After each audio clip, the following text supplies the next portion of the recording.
Jay Whalley, welcome into the weeds, mate. Lead singer of Frenzal Rhomb, punk rock icon, mate. Thank you so much for joining us. I am too kind, mate. You're wrong, but you're too kind. Very good.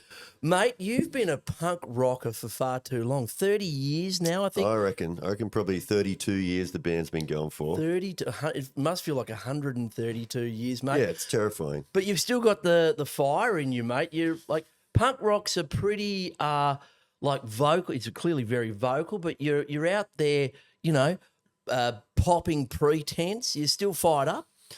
Yeah, man. It's I think because we still play a lot of shows stuff, so that keeps us all energized. People keep turning up to the shows, which is always encouraging.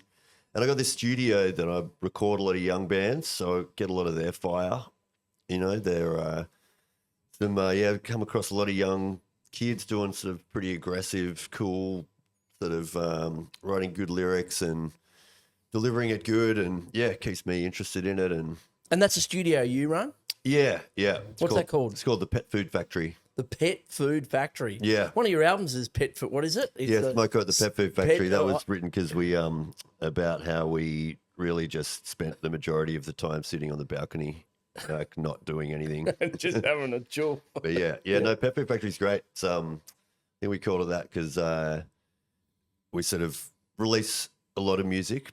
Not all of it's very good, but there is a lot.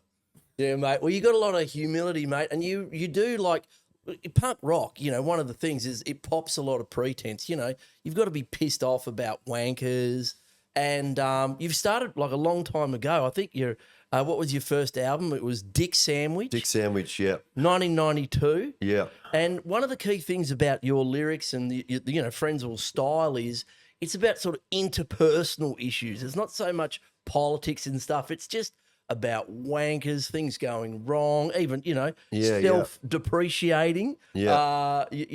I think someone said to me the other day, it's like, you call a lot of people cunts, but it's quite romantic. Yeah, it's funny, cunts, isn't it? I want to talk about cunts and cunt because it's really had a renaissance. Has it? Yeah, back in the day, if you said it to someone, it probably meant you ended up like in you could get biffo. Yeah, but now it's just a term that it's a term of endearment. Yeah, it can be, and I mean it's a very versatile word, and we were trying to explain it to our American producer Bill Stevenson, who played in Descendants and Black Flag and stuff, and he's produced our last 3 records. And we had this song on our, not the last one, but the one before, called Cunt Act. Yeah, Cunt Act. I love it. And he was sort of halfway through the recording. He's like, it's very jarring for Americans for that word, and then at some point it dawned on him and he's like, we call it a dick move. A dick move. And I was like, yeah, you're exactly right. But the thing about the word cunt is you can sort of, it's very versatile. And on one hand, you can say, fucking Steve-O, he's a mad cunt. Yeah. And then like, fucking Steve-O, he's a cunt. Oh no, he's a cunt. A shit cunt. Yeah. Nothing worse than a shit cunt. No, it's very and very it's can get you locked up. There's a funny thing in New South Wales, still in Australia, like indecent language. If you say fuck or cunt in public, then or on this podcast, like the algorithm's going to kill us. Like no one's going to see this podcast. Pete over there's having kittens because we've said. Yeah, I was thinking you guys are in Parliament, right? Yeah. Well, it's actually an issue we're raising is that you shouldn't be locked up for swearing. A lot of Aboriginal, Indigenous Australians, they get searched or something for a bit of weed or something hassled, and they say fuck off or this, and then they're arrested for language. Yeah, they get the sort of multiple charges. And laid on. Yeah, there should be at least be nuance in the law where it was, where they say like, oh no, Your Honour, he called him a mad cunt. Yeah, it was in this context. He he liked him. Yeah, he liked him. Yeah, that's exactly right. So the band's still going strong. You've had a lot of lineup changes, over the ages, but you have persisted. Yeah, you're the barnacle on the ship that has persisted. And you're still performing a lot and writing as well. Like you put an Yes. album out last year. What was it? Yeah. The year before, Cup of Cup of Pestilence. Yep. Yeah.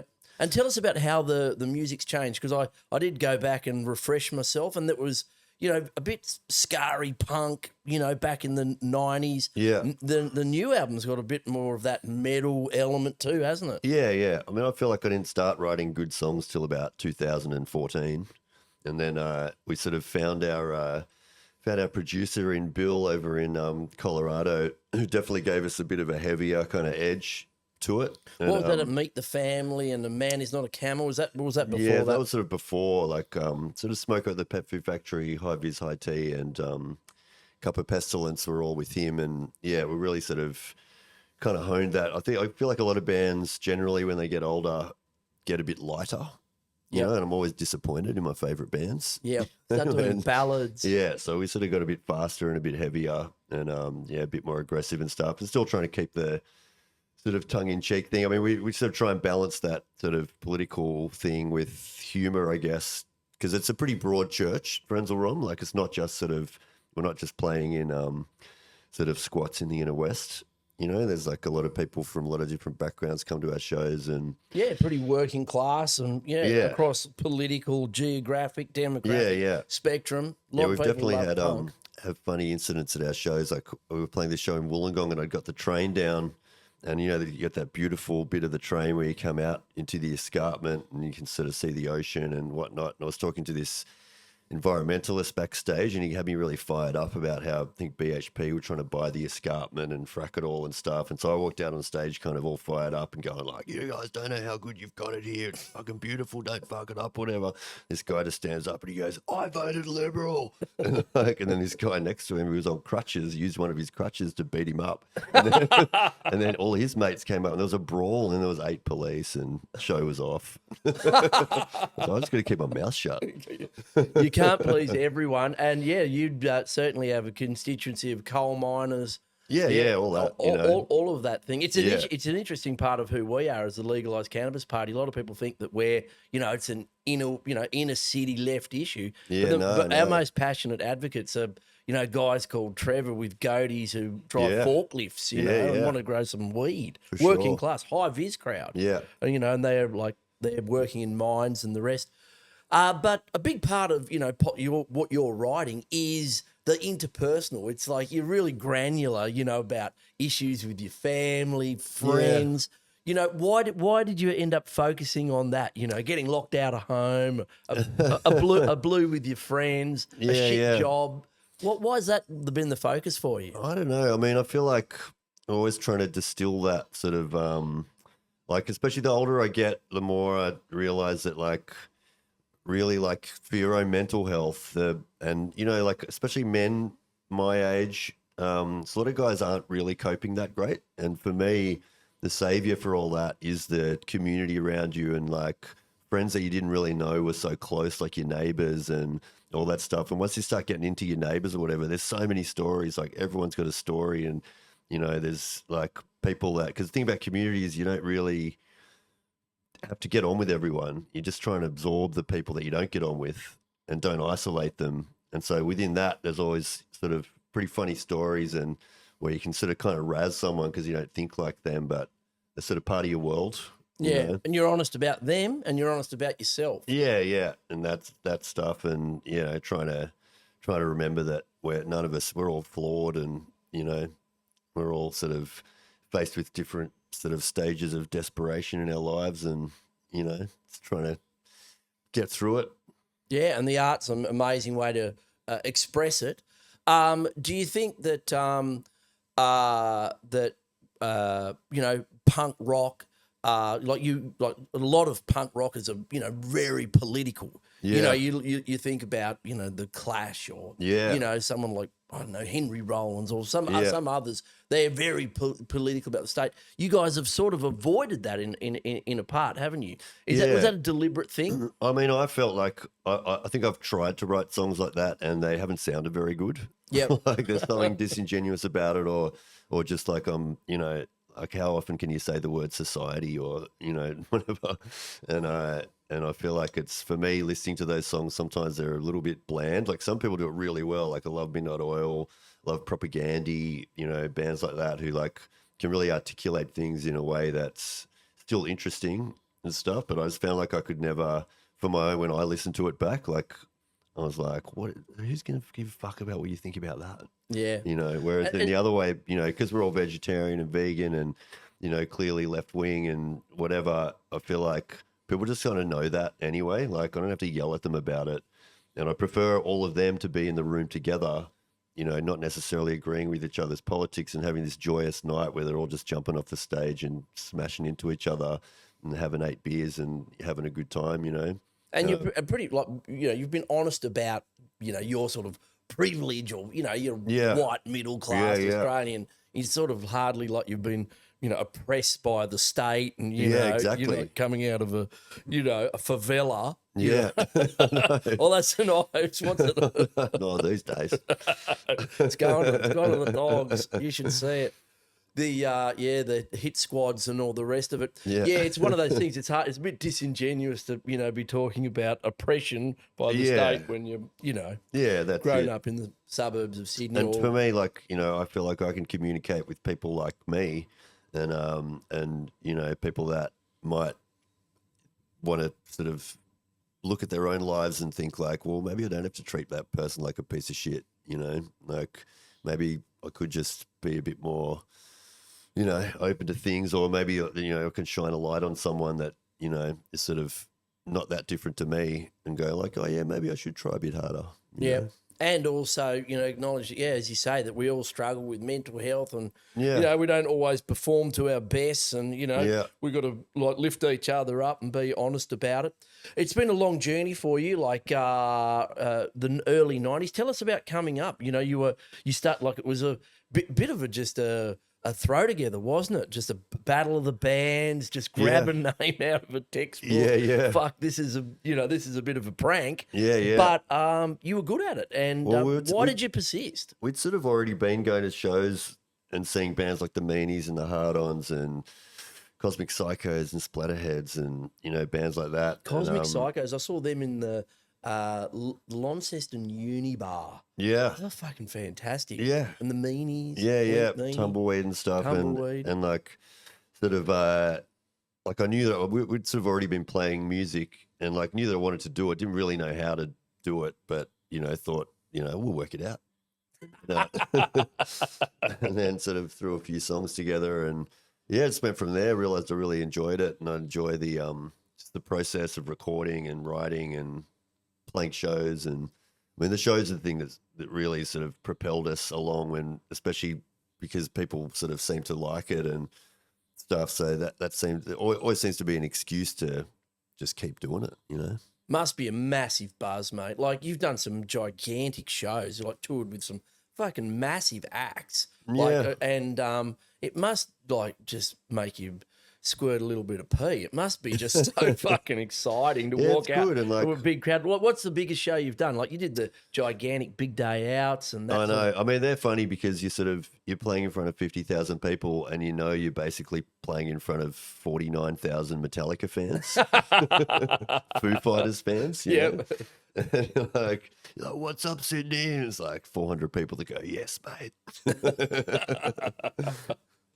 Yeah, but you did some big shows. You've toured the world. You've done big shows. What are some of the highlights? I mean, for me, like every time we go anywhere and do anything is amazing. I mean, we went to Europe in November, and like the shows were like kind of little. Like we just come back off the Frenzal Australian Man's on a Camel City tour, and they were huge shows for us. You're doing it like an anniversary one, weren't you? Yeah. Which we've sort of never tried to do before, and we're not playing everything off it because a lot of the songs were fucked.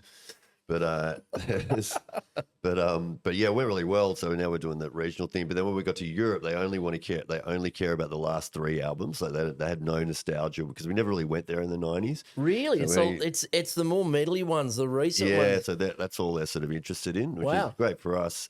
But like small shows, like 200-300 seater capacity, but like packed out, and they all know all the words, and people were traveling from, because we sort of stayed mainly in Germany and Switzerland and Belgium and stuff, and you know, people traveling from like Norway and Moscow and England and Ireland and fucking Israel and, you know, I all was sorts of talking to places. Glenn O. Smith about this, about how overseas Australian rock, people go, yeah, that's a thing.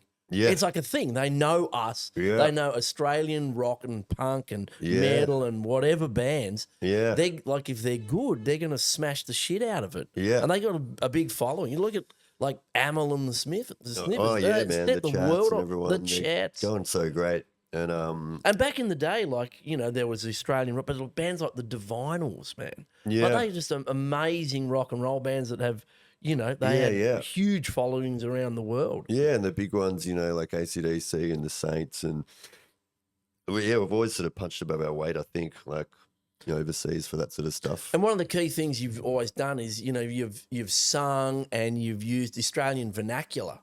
Pretty Oz voice, mate. I remember the first time we went to the States and we got this review of our show in LA, and it was like, oh, you know, these guys are okay, but I wish you'd stop singing in a fake English accent. I just assumed we were from California. Really?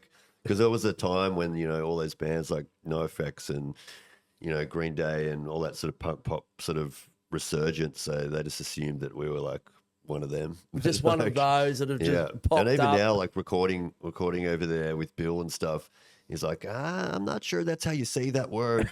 I'm like, yeah, mate, that's how you say it. You join them all up together, mate. Yeah.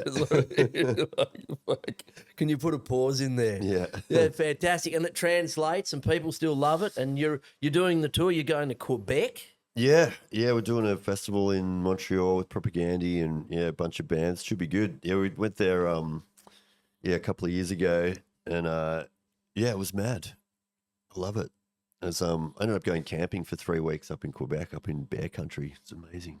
Bears are fucking scary, man. Fucking oath. Like fucking massive land mammals Yeah. that, like, You got to keep your toothpaste in your car. yeah, just, you know, not be on your period and fucking have bear spray and no bear. Yeah. Oh yeah, I don't ever want to be. I watched Alone. Yeah, like no bear, and they eviscerate you. They hold you down and sort of go for your guts. Just I'm hoping that the festival will be a relatively bear-free environment. mate, just let one loose, mate. Yeah, people worry about Australia and they go crocodiles and sharks, and you go, well, if you don't go in the water, you're pretty right. But like, if you're outdoors in Canada, you can be eaten by a fucking you know, kicked by a moose. kicked by a moose.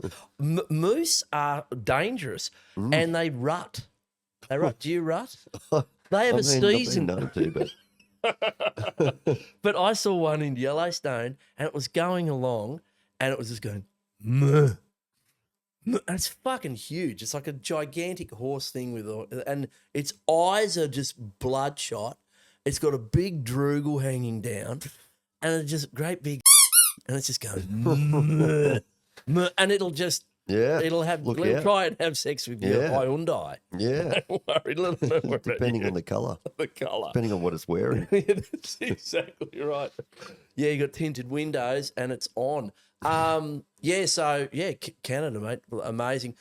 And how is the punk rock? Like, I want to ask this question. The crowd, like a lot of people, all the punk rockers I meet, they're like pretty, you know, they don't mind a beer and whatever, but people think that they're eating glass and, you know, smashing themselves up. Most of them are like, you know, got glasses now, read a lot of books, vegans. Yeah, all that. They're pretty, like, you know, laid back crowd, aren't they? They're not as into the skag and meth and madness that people think. Yeah, no, it's true. I mean, you know, there's a spectrum, but I remember getting arrested in at some party when in like 91 or 92. And it was just like a dumb noise complaint, and it was at my house, so I had to confront the police, and I said the wrong thing, ended up in the back of the paddy wagon. You probably said cunt. Maybe, yeah. I think maybe I just didn't want to give me my name, and then realised that I actually had to. And then, anyway, but I was in the back of the van with this guy, Steve Schooner Reader, and he was one of those punks you talk about with got his name from eating schooners. And so we get to the cop shop, and I'm like, man, I'm such a fucking idiot. What am I doing? Why am I here at the Redfern police station? Like, this is terrifying. I'm like, at 19 years or 20 years old, whatever. Die here. I could get killed here. And they're like, you ever been in trouble with the police before, son? I was like, no. And I look at Steve and they go, "Ever been in trouble with the police before?" And he goes, "Yep." And he goes, "What did you do?" "Oh, I killed a cop." And then all the focus went off me. He ended up with like 5 charges. I just got let out. Wow. Yeah, but those guys, they're pretty few and far between. These guys, you still see a few old heads around, but yeah, it is I think because like the scene is sort of a fair bit smaller now because it used to be very exclusive. Like you used to have very definite types of punks. You'd have these guys that were like crass till death, and if you weren't wearing the right crass patch or whatever, then you sort of shunned. Yeah. Oh, no, those guys are too melodic. They must be doing something wrong. Sold out something because 8 people came to their show that they didn't know, whatever. And whereas now it's like a lot more mixed bills, and because the scene's small, you can't really afford to be that exclusive. Otherwise, you got 2 people at your shows. So yeah, I reckon it's better now. Like it's you don't see just nicer I bet and less dangerous. Like I have the privilege of sharing a room with the Hard-Ons, and they went through that time when because they're this multicultural band from Punch Bowl, and they'd come into town and it'd be very racist. The punk scene, they grew up just wanting to be punks, and they get to the city and realize that the punks are sort of their enemy. There's these really aggro guys, a lot of skinheads, Yeah, there was a lot of skins around. Yeah, I and it's remember, not like I that remember anymore. Melbourne in the early 90s, and there were packs. Like the Romper Stomper was like that was happening. There were the anarchist punks, and there were the Nazi punks and skinheads, the all Sharpies, those people, those Sharpies all that. freaky. I mean, we sort of came in just after all that, thankfully, but there were all the stories going around. I mean, our sort of experience was more in sort of regional areas where if you had green dreadlocks, you're a bit weird. And then, I remember the first time we went to Toowoomba, and this guy that he owned the pub that we were playing in, and he goes, "Oh, if you want to fight, just go to the front bar. If you don't want to fight, just go into where you're playing, play the show, and fuck off." Like, fuck, what? Okay. Behind the chicken Terrifying. wire. Yeah, it was like that. And then, see all these little local kind of goths hanging around the side, hiding to come into the show. And getting escorted in. And, and you wouldn't get a rider, and, what, like now it's like, and if you say you're vegetarian in places like that, then it's just like, oh, it's okay, we got chicken. Whereas, now it's totally different. Now you're getting craft beer and, everyone's a vegetarian. Everyone's on a plant. Vegan Parma. Yeah, that's right. They're on a plant-based diet.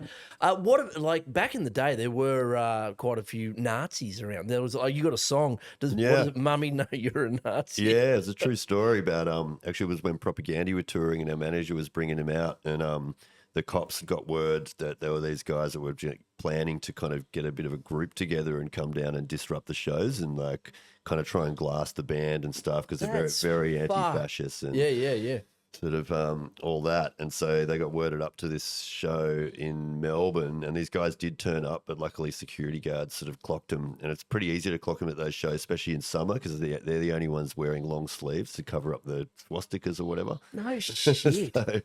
Anyway, so they got kicked out, and then actually these guys turned up in uniform, and they like in this sort of insignia kind of uniform in this gang to kind of disrupt the show. When was this? This is like probably 2010. Yep. Something, and then they ended up having to, because the security clocked them and said, no, you're not coming in or whatever. So they all just re-met at KFC. So they're all sitting in KFC eating zinger boxes under the fluoro lights.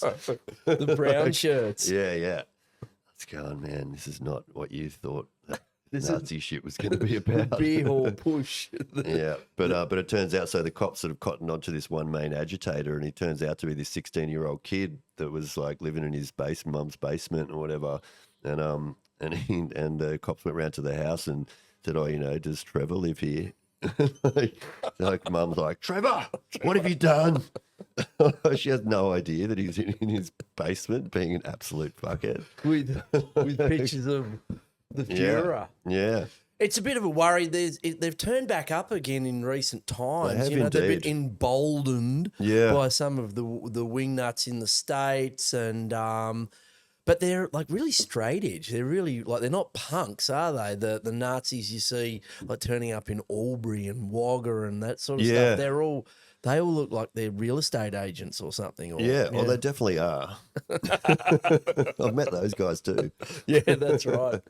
But well, they can just fuck off and die. Really, Yeah. all those Nazi punks. Is this right? Dead Kennedys, are they touring?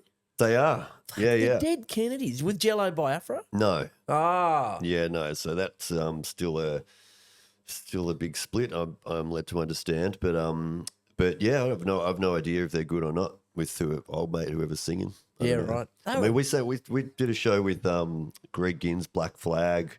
So there's two versions of Black Flag going around with all this like legal, battles or whatever. There's one called Flag with the original singer Keith Morris and Bill Stevenson on drums and stuff, and they're fantastic. And the other one with the name Black Flag is kind of touring around with, and it's sort of been like a pretty tumultuous time for them. Lots of different members, on stage punch ups and kind of disastrous. And the music hasn't always been great. And we played some shows with them in Japan, and we're sort of not dreading it, but kind of interested in how it was going to go. And it was fantastic. They had this skateboard legend on lead vocals, and he did all the roll and stuff really great. They had some drummer they found off Craigslist that was fantastic. They pulled it together. It was great. So yeah, I'm trying to reserve judgment on Dead Kennedys. Yeah, a lot of people are like, no Jello, no Dead Kennedys. Yeah. But, well, I remember Fresh Fruit for Rotting Vegetables. Yeah, and, I listened to it the other night. It's fantastic. Amazing. Yeah, too drunk to fuck. I'd forgotten how danceable it is. Yeah, it's not all four on the floor. Yeah, like, it reminded me of like groovy, LCD sound system. Yeah, almost, some of that stuff. Some of that stuff. It almost and all the got surf guitar and all that stuff. Yeah, that'd be great. Yeah, it's really riffy. It's really amazing. And in terms of your music, the punks persisted, but now you've got this bigger sort of metal sound. You're really enjoying that. Yeah, I like it. I mean, I don't want to go too far down that road, but just because we're not very good at it. But I have the luxury of playing with like our drummer plays in another band called Mind Snare, which is like a very sort of hardcore band. So lots of blast beats and big riffs stuff, very aggressive stuff. So we sort of have the luxury of having a punk drummer that can do all that stuff, and a guitarist can do absolutely anything. So yeah, in a way, like I could just write. It's still Lindsay, isn't it? Yeah. Lindsay and Gordy have been with us since like '98. So it's still the new kids, but they're hanging in there. Still apprentices. Yeah, and we got Dal now on bass, who's fantastic, and so I also have the luxury of being able to write these little pop songs or whatever, and then have them make it sound way better and heavy and cool and all that jazz. Amazing. And you and Lindsay were on a bit of a journey because when he came around, like you'd had a bit of how would I describe it? You weren't on high rotation at the Jays, were you? Oh yeah. Like, we had our issues. You had your issues, and people, you weren't getting played, and it was an issue like for a lot of Australian bands. Like back in the day, Midnight Oil couldn't get played and all the rest of it. But it's a thing that there was this resistance to this sort of music and the rest. But you overcame that and ended up. How the fuck did you end up jagging a gig? Like it was kind of a fluke, and also he's playing the waiting game. I mean, when we got kicked off Triple J, because they had started playing us a little bit, and I remember our manager was like.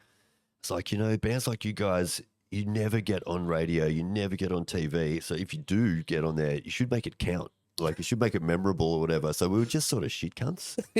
Like, just disrupting these interviews that we probably would have just shouldn't have done. Yep. And then, and so we were getting kicked out of studios just for being fucking dickheads. Like, oh, this song Parasite. Like, what's that about? Oh, it's about you. And then, you had this one guy. The Parasite wasn't about Parasite. It was about you had a eventually, but this was a long time before that. Oh, that's before that. Yeah, it was like prescient. You saw it in the future. The brain bot. That's right. So you get like you're just being assholes. Yeah, just being dickheads and on recovery and stuff, and like trying to shave the head of the host and whatnot, just being idiots.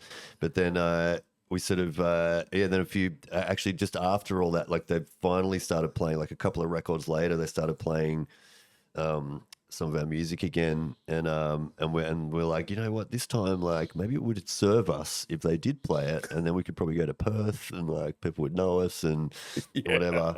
So I was like on our best behaviour. But I did this interview with Fletcher from Pennywise, where he was, and it was like this dual interview, and I was like, oh, g'day guys, thanks very much for having us, and all this.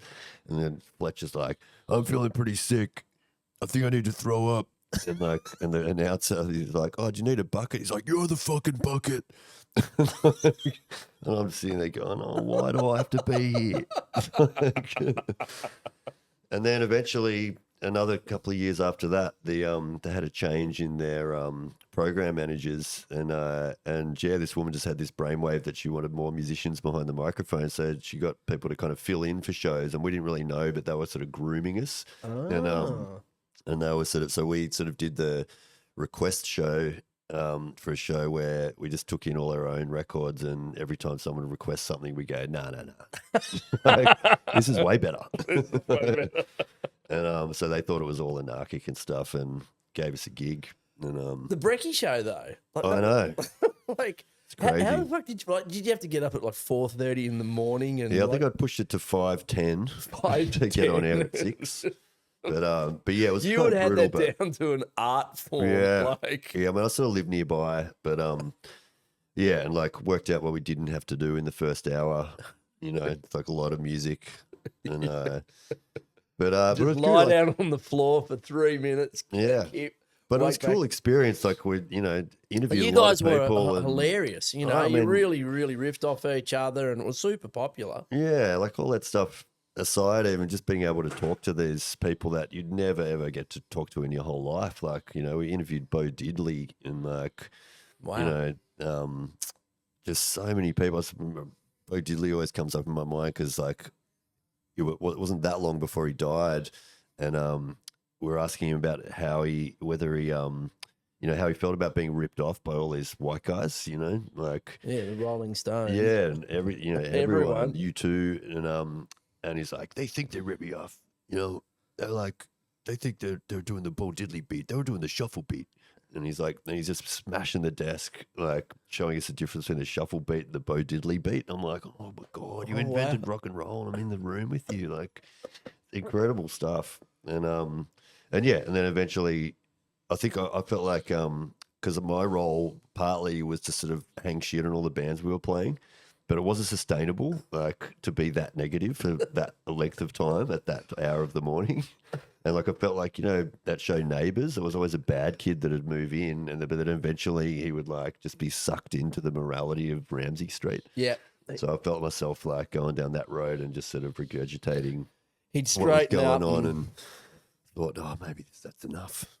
So he'd straighten up and get engaged, and get a steady job. Yeah. But you held it down for quite a few years. How the fuck did you not like just blow it up and get sued and all that? It must have been a high wire act. Is there a button in there is there a 7-second button where you just go, hold on? There's not, but the thing that made us more comfortable is that they have a process of what they call upward referral.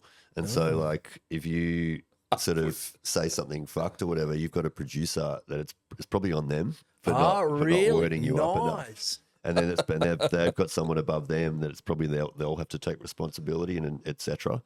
So yeah, we were sort of pretty protected, I guess, in a lot of ways. But we were mentioned in Senate estimates a lot. Really? The Liberal senators getting up and going, the communists are yeah, all that Have stuff. you heard them say this? I mean, we sort of particularly didn't invite many politicians on because we would have had to then give airtime to the other side, and who gives a fuck. Yeah. So we sort of avoided. I think we had Kevin Rudd on at one point, but we made him only speak in Mandarin. Really? and I think we had sort of covertly, we ended up with we had old mate from Midnight Oil drummer Rob Hurst. Yeah, he was on. He'd released some music, so he got to sort of spruik Pete at that time. But yeah, mainly we sort of tried to avoid it. Yeah, I heard Kevin Rudd. I remember Kevin Rudd.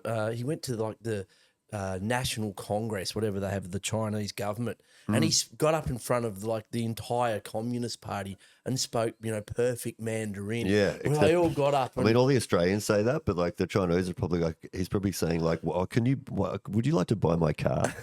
no. He did it well enough that they all got up and went, or at least good Yeah, try. yeah. Good Yeah, try. yeah, we good we try. think we know what you're talking about. Yeah, but no. Show me the way to the train station. What about politics now? Like we've just had a general election. We have. I was Yeah. just in the park, in Hyde Park on the way here, thinking how lovely is it that we live in a country where you can have this massive election and everyone's yelling at each other, but then there's just these like old Greek guys playing like chess in the park. And it's such a beautiful day. And there's like just the most peaceful scene right in the middle of the city. No one hanging from a lamppost. Yeah, none of that. Nothing's on fire. No one's being rounded up. There's no tanks. Yeah. Rubber bullets and all the rest. Yeah, of it. amazing. And you sort of, because I mean, to be honest, it's had to be one of the most boring election campaigns in the history of elections. Really, it was so dull. It was just like, who could be the most boring and move to the closest, move the slowest, move the slowest, move to the sloth smoothing to the centre. Yeah, but you'd prefer that.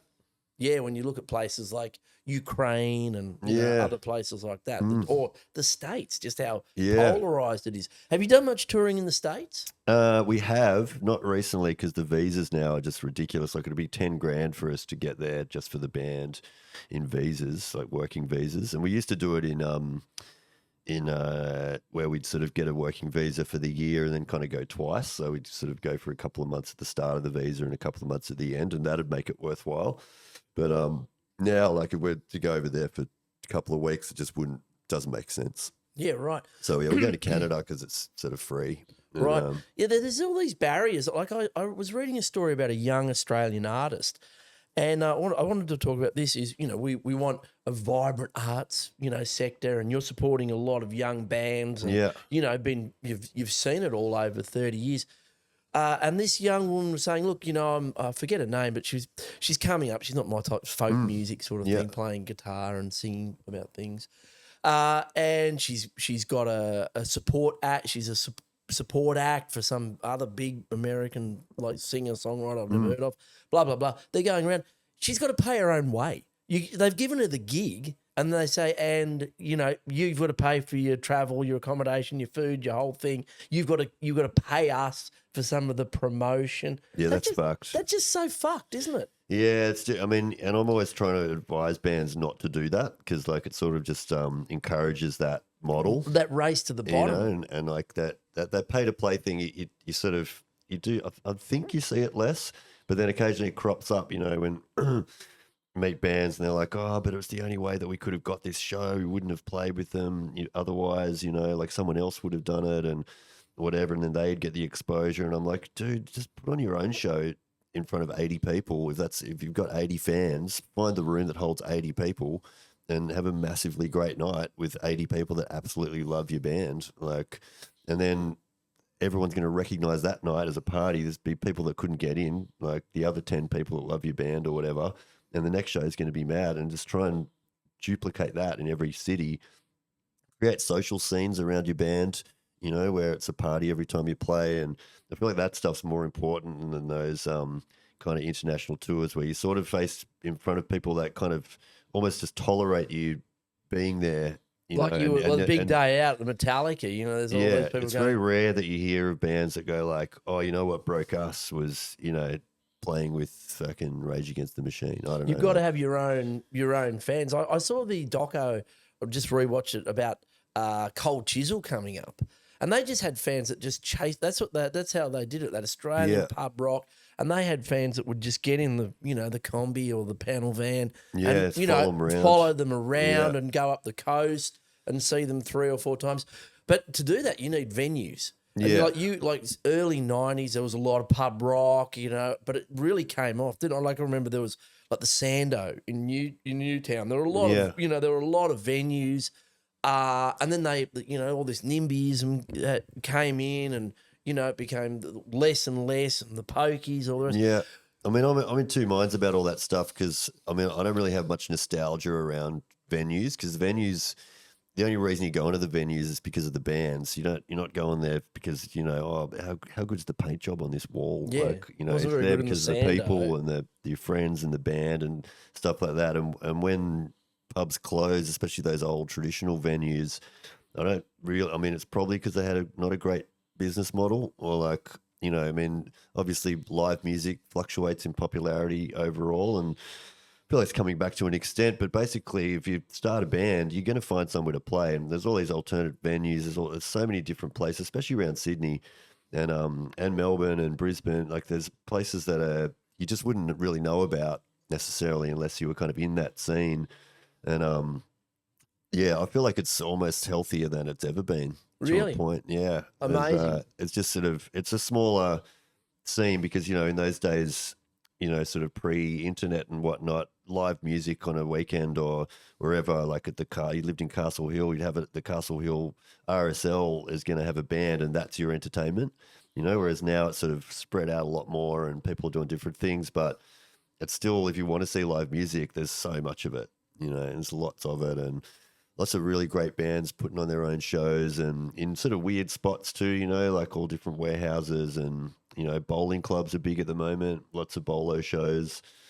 And not so much those traditional sort of venues, but yeah, you can always find somewhere to play. Yeah, Marrickville Bolo's always got great music on there. And yeah, Petersham Bolo, Leichhardt Bolo. Yeah, they're fantastic, really great. Reusing those facilities, Yeah. and no one's playing there's a few people playing bowls, but it really has invigorated. Yeah. Yeah, and I love the fact that, there's just all these little round these, corners, there's these little pubs and clubs and venues, or like the Inner West, really has, it is alive. And the young bands, there's a lot of young Australian bands coming up. Who do you really like? Who have you got in do you have a stable? Do you call it your stable? It's my stable. There's a band called Coffin who are doing really great at the moment. Children of Finland fighting in Norway. Right. They're killing it. They're doing really well in Europe and the States at the moment. Really aggressive, political, but kind of rock and roll. They sound a bit like Radio Birdman or something like that. Yep. Turbo Negro. Musically, yeah, high energy. Yep. Really cool. Being put on the spot, and there's lots. Oh, we played with an amazing band that I love that I recorded called Woolworths Flu Shot from Tasmania. What? Tassie. From Tassie, and they're fantastic. Seems like there's 100 of them in the band, but there's probably 7. But yeah, super interesting music. She writes like really great lyrics and like super interesting kind of synth keyboardy sort of 80s kind of vibes, but like super aggressive and cool. Played with a band called Liquid Nails the other night, which is great. Yeah. Hardware core. Minor 10 core. Minor 10 core. High cool. Core. I was one of the guys that used to play in a band called Bus Money, and their drummer ended up being the bass player in Amel and the Sniffers. But yeah, man, there's loads of bands. I don't know. I'm just like blanking. Whatever happened to Beaver Loop? I mean, who knows? Do you know? I don't know. They just from Adelaide. I think they're Adelaide. Yeah. I was a fan of Beaver Loop back in the day. I think he's working at Super Cheap Auto. I don't know. Is he working at Bunnings selling liquid nails? He's probably a university professor. Yeah, probably a politician. Now we're on into the weeds, mate. What's your view on like in the scene? Is there cannabis use? Like in the punk scene, is that surprisingly there is? Is there? Yes. You're joking. No, I'm telling you the truth. I have seen people using marijuana. I was thinking about this the other day. I knew I was coming in to do this, and coincidentally, so one of our crew members, loves a joint after we play, and once everything's packed down and stuff, it's this kind of wind down, and so we've got this tour to Canada coming up, and I was like, so you're going to we'll meet you at the airport, whatever, a couple of weeks. And he's like, no, I can't come. I was like, what are you talking about? And he's like, oh, I've got this old weed charge from like yesteryear, and I can't go to North America.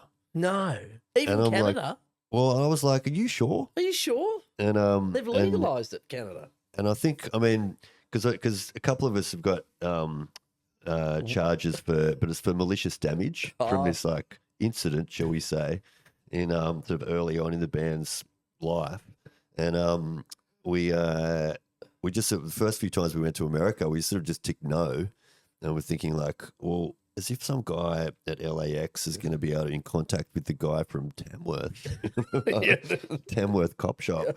But and so we just sort of, and I don't know if that meant that they just never picked up on it or whatever, or just after a period of time that just sort of lapses or whatever. But yeah, and same thing happened to Murray from the Hard-Ons. Like his he can't go to. They're about to tour with Napalm Death in the States, and so now they have to get a different drummer because he's got to charge, and he has got there before, but there was this process where you had to kind of, have an interview with someone from the consulate, and took months and months and months, and the shows were coming up, and he's like, I just can't do it and stuff. And that's just so fucked for probably a minor, it's fucked. And I know other people too. Yeah, just minor possession charges or whatever. And you're going, you fucking serious? Like, you'd want to check. I'd check the Canada thing because it's as legal as onions in Canada now. Yeah, everywhere. So I'm not sure. We're flying through LA or something, or I don't know, but. Yeah, it's weird. Though. I remember being. I just think. I guess I mean it's impactful. Yeah, that that's right. stuff. It being still illegal. That Yeah, that legacy. Those things count. Yeah, those things do count, and it criminalises people. Yeah, and it means that their options and opportunities down the track are reduced. Yeah, I remember being on a plane and getting this card going in the States and saying, "Are you a terrorist?" Like, oh, yeah. Hold on. Have you ever been in the Nazi party? Yeah, I've been in the Nazi party. Now if you tick yes, they'll let you in. Front of the queue. Yeah. No, not our people. Not our people. Yeah. Well, look, Jay, mate, you've been, a punk rocker. You've been popping prejudice and people's perception for a long time. There's some P's. I was practicing that one. Yeah. For a long time. More strength to your arm, mate. I love your music. I love the cheekiness of it, and and you're just out there calling out wankers, calling out the good things, and you're really putting Australian culture, our surf, punk, rock culture front and centre. Really appreciate it. Thanks for coming into the weeds, mate, and good luck on the tour. Thanks, man.